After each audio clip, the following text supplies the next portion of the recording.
Hello and welcome. I'm Geeta Mohan and you're watching World Today. Now, in a rare display of political unity, India is gearing up for a diplomatic offensive like none other. Lawmakers from across party lines are set to take India's message global. Following the deadly Pahalgam terror attack and the country's military response, take a look at our report as India shifts the global opinion with its domestic unity. In a move that blends diplomacy with domestic unity, India is set to launch an unprecedented international outreach mission. And it is not just the government leading the charge. According to reports, a delegation of Indian MPs from across party lines will soon fly out to capitals across the world, including the United States, United Kingdom, South Africa, Qatar, and the UAE, with one mission: to tell India's side of the story. Especially in the aftermath of the April 22nd Pahalgam terror attack and Operation Sindoor, which saw India retaliate against Pakistan-based terror camps. Now the diplomatic front takes center stage, led by Parliamentary Affairs Minister Kiran Rijiju. The government has reportedly reached out to opposition MPs like Shashi Tharoor, Salman Khurshid, Asaduddin Owaisi, Kanimori and Supriya Sule, inviting them to join the delegations. सरकार की ओर से अगर कोई invitation आता है, कोई मांग आती है कि एक बहुदलीय प्रतिनिधिमंडल में कांग्रेस पार्टी भी शामिल हो, हम ज़रूर शामिल होंगे और जो कुछ हमें करना है हम करेंगे। राष्ट्रीय हित सर्वोपरि है।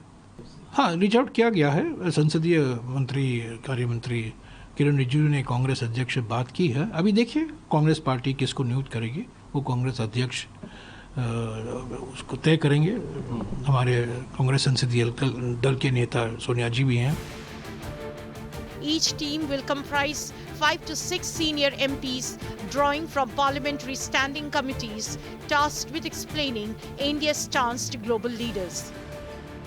The objective: to counter Pakistan's narrative, share evidence of its involvement in cross-border terrorism, and secure international support for India's position. But this isn't the first time India is taking such a step. Many will recall 1994, when the Prime Minister P.V. Narasimha Rao had dispatched opposition leader Atal Bihari Vajpayee to Geneva to counter a Pakistan-sponsored resolution at the UN Human Rights Commission. A diplomatic victory is still remembered in foreign policy circles. This latest initiative seems to echo that strategy. However, Pakistan is not without allies. Islamabad has found support from China, Azerbaijan, and Turkey. And it is Turkey's position that is drawing particular concern. In a move that sparked outrage in India, Turkish President Recep Tayyip Erdogan, a leader of a NATO country, has publicly backed Pakistan, referring to Prime Minister Shehbaz Sharif as his dear brother. Erdogan reaffirmed Turkey's unwavering support, calling it a bond of true friendship. For many in India, a NATO member siding with a state linked to terrorism sends the wrong global message, one that questions the West's commitment to fighting terror without bias. But for now, the message from New Delhi is clear. India stands united and it is prepared to take that unity to the world stage through diplomacy, dialogue, and a show of political unity rarely seen in recent times. With Saurav Sinha, Bureau Report, India Today Global. India is engaging the world diplomatically but also focusing on the neighborhood. India has made a move that could make Islamabad sweat, and it isn't across the border. It is in Kabul. On the 15th of May, a phone call changed the game. India's External Affairs Minister Dr. S. Jaishankar dialed up Afghanistan Taliban's acting foreign minister, marking the first high-level political and ministerial engagement since the Taliban took over 3 years ago. The key agenda: India's renewed commitment to building the Shahdud Dam, a major $236 million hydroelectric and irrigation project on the Kabul River, fully supported by India. When completed, this dam will provide clean drinking water to 2 million Afghans and irrigate over 4,000 hectares of farmland. But here's why Pakistan is alarmed. The Kabul River flows from Afghanistan into Pakistan's Khyber Pakhtunkhwa province. It's part of the Indus water basin and a critical water source for Pakistan's agriculture too. This comes days after India suspended the Indus Waters Treaty after the Pahalgam terror attack to add to Pakistan's worries. The Taliban has also announced plans to build another major dam on the Kunar River, which merges with the Kabul River before entering Pakistan. There's currently no water sharing agreement between Afghanistan and Pakistan, and they share 9 river basins, including the Kabul, Kunar, Gomal, and Kurram. Any major project upstream could reduce water flow into Pakistan, affecting agriculture and livelihoods. So India has not just weaponized water on its side, but also is looking to weaponize water in Afghanistan. Now, the India-Pakistan tensions and Turkey's stance of siding with Islamabad have made major diplomatic ramifications when it comes to the two countries, with India's major airports severing ties with Turkish aviation firm Çelebi after the government revoked its security clearance, citing national security concerns. Çelebi's operations at airports in Delhi, Bengaluru, Bombay, that's Mumbai, and Ahmedabad, where it had long managed ground handling services, have been terminated. Karishma Asudani explains if Çelebi Aviation India has any political affiliations or links to any foreign government and individuals or not. In a stunning move this week, India's aviation security regulator, the BCAS, which is Bureau of Civil Aviation Security, revoked the security clearance of Çelebi Airport Services India, citing national security concerns. But why is this Turkish-linked company suddenly in the spotlight, and what are the facts behind the backlash? Well, Çelebi Airport Services India is a key ground handling operator across 9 major Indian airports, including Mumbai, Delhi, Bengaluru, and Hyderabad. It manages crucial operations like cargo handling, baggage services, and check-ins. Last year alone, its India wing handled close to 58,000 flights and moved over 5.4 lakh tons of cargo. The company directly employs 10,000 Indians and claims to have pumped in more than $200 million in long-term infrastructure investments. But this week, Çelebi's India's presence hit a wall. The government security agencies flagged concerns, and BCAS, which is the security regulator, revoked its clearance with immediate effect. This essentially stalls most of Çelebi Airport Services India activities, creating immediate logistical concerns for multiple airlines. This revocation comes amidst growing diplomatic tensions with Turkey. Following Ankara's support for Pakistan just last week during the India-Pakistan conflict, Indian voices on social media and in political circles have called for boycotts and a relook at Turkish firms operating in India. In fact, it was during the Operation Sindoor when things worsened with the public sentiment. So, is Çelebi really a Turkish entity? Çelebi's Indian arm strongly denies this. In a detailed statement, it said it is truly an Indian enterprise, majority owned by international investors from the US, Canada, UK, and the UAE.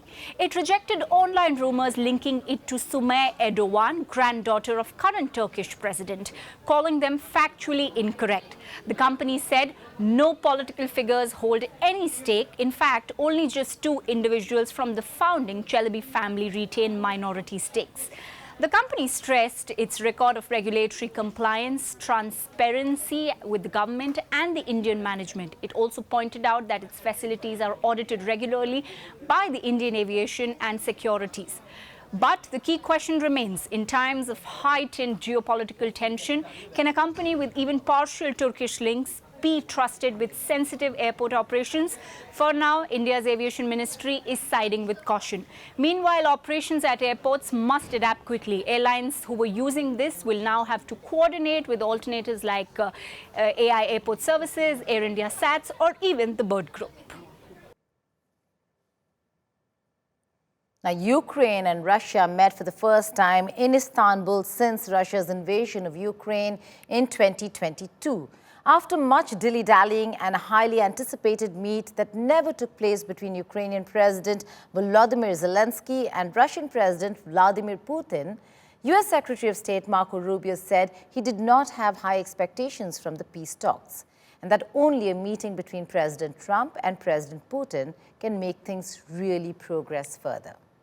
Now, speculations had been rife that the talks called for by President Putin and agreed to by Ukrainian President Zelensky would see the leaders of two warring nations meet for the first time since the invasion. U.S. President Donald Trump was likely to reschedule his trip to the Gulf and meet Putin and Zelensky in Turkey, but that too did not happen. Trump had earlier said the peace talks would not see the light of the day unless the president met with the two presidents, that's the Russian and the Ukrainian. Zelensky had criticized the low-level delegation sent by Kremlin for peace talks, suggesting that Russia was not serious about real talks. Ukraine had, however, sent a delegation headed by its defense minister to Istanbul while Zelensky was in Ankara. He questioned whether the Russian delegation of deputies and policy experts were actually authorized to make any decision at all. Trump was asked when is he likely to meet the Russian president. He said, very soon. Meanwhile, Russia and Ukraine agreed to exchange 1,000 prisoners of war from each side after talks ended in Istanbul. If the exchange goes ahead, it would be the biggest prisoner swap in more than 3 years since Russia's invasion. In response to an unconditional 30-day ceasefire called by European leaders in Ukraine, Russian President Vladimir Putin had proposed direct talks in Istanbul on the 15th of May. Zelensky then had challenged Putin to meet him in person. Vladimir Medinsky, who was heading the Russian delegation in Istanbul for talks with Ukraine, said Moscow saw the talks as a continuation of failed negotiations in 2022 after Russia launched the invasion of Ukraine. So now the question is, when will President Trump meet President Putin, and will this meeting pave the way for peace in Europe? So till this meeting happens, efforts made by European leaders and Ukraine is indeed a failed effort, because Russian officials have signaled that talks are based on a document that was under negotiation in the year 2022 but never agreed upon. Kyiv did not accept the document because it gave Russia a veto over Western military assistance to Ukraine in case of resumed conflict. Putin and Zelensky had met only once in 2019 in Paris with French President Emmanuel Macron and then German Chancellor Angela Merkel to discuss the earlier Ukrainian peace process based on the Minsk agreements. The meeting had failed to resolve the crisis caused by Russia's illegal annexation of Crimea in 2014. When do you think you'll meet the President? As soon as we can set it up. Why wait? Well, we're going to, I think it's time for us to just do it. I said, they all said Putin was going and Zelensky was going, and I said, if I don't go, I guarantee Putin's not going. And he didn't go, and I understand that, but we're going to get it. We're going to get it done. We got to get it done. 5,000 young people are being killed every single week on average, and we're going to get it done. We don't have high expectations of what will happen tomorrow. And frankly, at this point, I think it's abundantly clear that the only way we're going to have a breakthrough here is between President Trump and President Putin. It's going to require that level of engagement to have a breakthrough in this matter. I don't think anything productive is actually going to happen from this point forward until they engage in a very frank and direct conversation, which I know President Trump is willing to do. Israeli air and artillery strikes pound northern Gaza, forcing Palestinians to flee after a truce collapse in March and a new ground offensive expected soon. U.S. President Donald Trump again mentioned about U.S. takeover of Gaza for redevelopment. Now, during his visit to Qatar, Trump suggested U.S. takeover of Gaza in an attempt to rebuild the Palestinian enclave. But this is not the first time that the U.S. president has spoken about the future of Gaza. Earlier, Trump said he wanted Jordan and Egypt to take in Gazans when talking about Gaza Riviera idea. He had shared this vision even when the Israeli Prime Minister Benjamin Netanyahu, visited the White House at the beginning of the year. President Trump had also shared an AI video on his social media platform Truth Social depicting Trump Gaza. The video included AI-generated images of a golden statue of the U.S. president in Gaza, luxury cars and skyscrapers in a reconstructed Gaza Strip. The clip had drawn criticism from Gazans. Well, we're working very hard on Gaza, and Gaza has been a territory of death and destruction. The United States get involved and make it just a freedom zone, have a real freedom zone. Now, has Elon Musk just become father of the 14th and 15th time? Father for the 14th and 15th time. Amber Heard's surprise Mother's Day post announcing the birth of her twins has reignited speculation about a past embryo dispute between the two. With no father named and an old report linking Musk to preserved embryos with Heard, the internet is asking, are these latest additions secretly part of the ever-growing Musk dynasty? Take a look at this report. Amber Heard just announced something nobody saw coming. The Aquaman actress took to Instagram on Mother's Day to announce that she is now a mother of twins, daughter Agnes and son Ocean. In her post, Amber wrote, and I quote, "Mother's Day 2025 will be one I will never forget. Today I officially share the news that I welcomed twins into the Heard gang. My daughter Agnes and my son Ocean are keeping my hands full." She emphasized that her motherhood journey was deeply personal. And I quote, "Becoming a mother by myself and on my own terms, despite my own fertility challenges, has been the most humbling experience of my life." While most netizens were happy for her, there was a huge number of people who wanted to know who is the father, and it did not take long for the internet to settle on a conspiracy theory. So who exactly the internet thinks is the father? It's Elon Musk. If the rumors are true, this would be Elon Musk's 14th child. Musk and Heard are no strangers to each other. They dated on and off from 2016 to 2018. While it has been 6 years since their split, the reason why people think that he is the father is because of a report by Daily Mail about a legal dispute between Heard and Musk over embryos. According to court documents cited in that report, Elon allegedly wanted the embryos destroyed. Amber, on the other hand, wanted to preserve them, reportedly intending to have children with or without him. Fast forward to 2025, and the timing of Heard's twin announcement has reopened the case in the court of public opinion. Heard hasn't named a father for any of her children, not for Una in 2021, and now not for Agnes and Ocean. That mystery, plus the resurfaced embryo reports, has turned online forums into speculative war zones. Is Elon the father? Did Amber use frozen embryos to expand her family? Could these twins, potentially Musk's 14th and 15th children, be part of that controversial chapter? Neither Amber nor Elon have responded. Musk, known for being very active on Twitter, has been quiet. And Heard, still recovering from the wreckage of her 2022 defamation trial with Johnny Depp, continues to keep her comment section disabled. Her silence, perhaps, saying more than any caption could. With Rishika Aradhya, Bureau Report, India Today Global.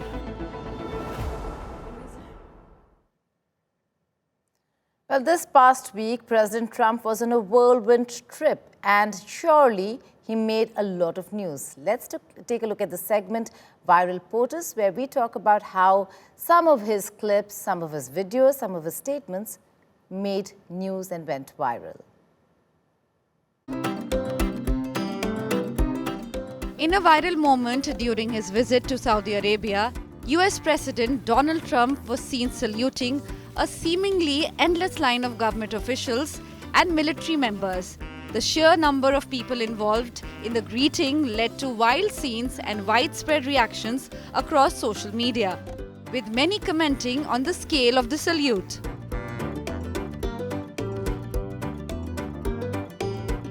In a widely circulated video, a drink is served to both Trump and the Crown Prince. While Prince Mohammed appears to sip from his glass, Trump is seen holding his for a few minutes before placing it on the table without visibly taking a sip. This gesture has sparked a wave of speculation between Saudi and American citizens. While many American users argued that Trump may have declined the drink, some suggested he drank it. The social media is now divided into two sides, one that say he drank it, while some suggest he did not. During his visit to Saudi Arabia, Donald Trump was caught on camera struggling to keep his eyes open, sparking a wave of viral reactions online. The footage shows him blinking heavily and nodding off. Trump's sleeping video went viral and the social media has erupted into a meme fest. While some made fun of Trump, many also came in support, calling it jet-lagged. Users are calling Trump Dozy Dawn is now going viral on social media.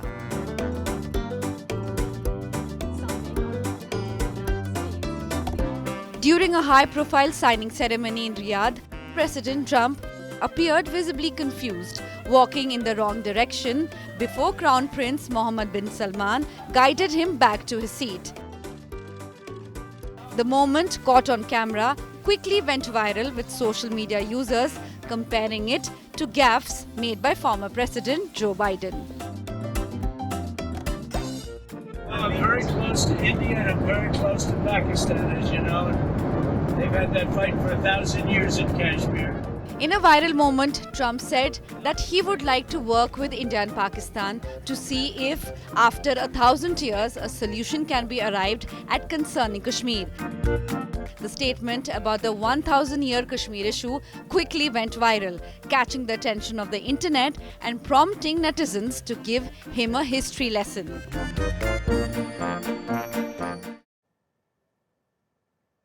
Well, these past few weeks have shown how the country has come together domestically on the issue of terrorism emanating from Pakistan, across parties, across states. Here is our visuals that we're showing you of people carrying out a candlelight vigil in Goa. The vigil was led by Minister Vishwajit Rane in solidarity with armed forces after Operation Sindoor.